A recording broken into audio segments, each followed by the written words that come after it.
CNN's Jim Acosta confronted a National Rifle Association board member over a spate of horrific recent mass shootings and the group's resistance to allowing legislative change that could prevent them.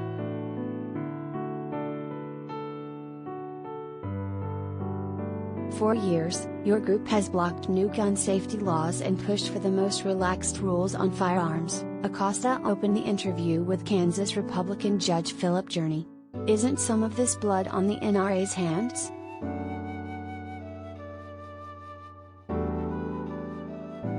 Journey told Acosta, "I don't believe the supposition of your question is accurate," and argued that the NRA and he as a former Kansas state senator had worked to tighten the laws.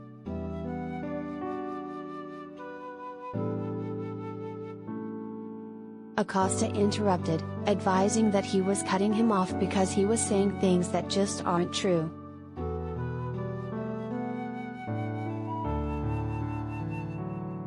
The NRA for decades, has pushed for the most relaxed rules possible in this country, and that's why we have mass shooting after mass shooting, he said. Please, if you could answer the question that I asked you at the beginning of the interview. Isn't this blood on your hands?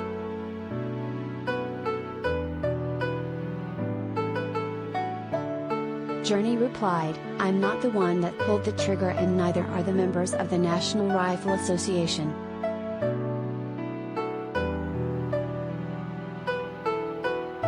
He cited the shooter who killed 10 people at a grocery store in Buffalo, New York, earlier this month, as an example, noting that the alarms were going off that the shooter was a danger to himself or others, but nobody did anything.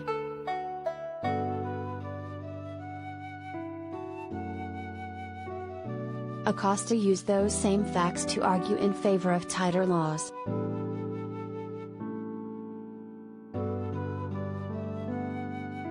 Well, if he's a troubled young man, should he be able to go out and buy an AR-15 assault rifle, which is what happened in Buffalo, he said.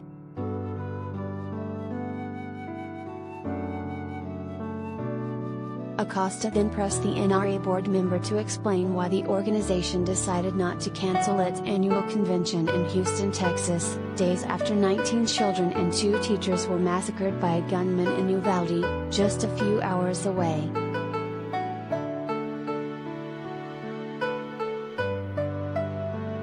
How is any of this at all appropriate? He asked, noting that there was a celebratory atmosphere at the event and former President Donald Trump was seen dancing on stage after his speech.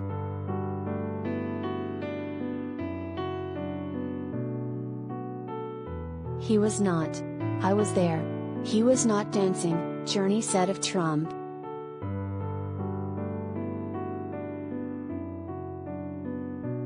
Trump did dance.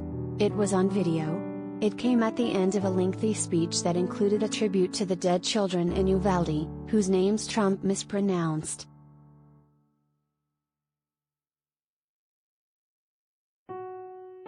Journey appeared to miss the point, arguing that Acosta was only telling part of the story because Trump did a very memorable memorial for the victims at the start of the speech and did make comments that were very appropriate.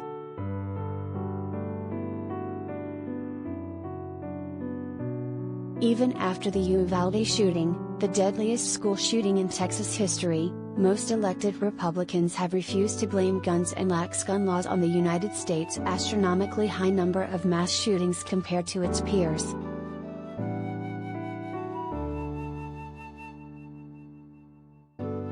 Many hundreds of people gathered outside the Houston NRA convention over the weekend to protest and call for gun law reform.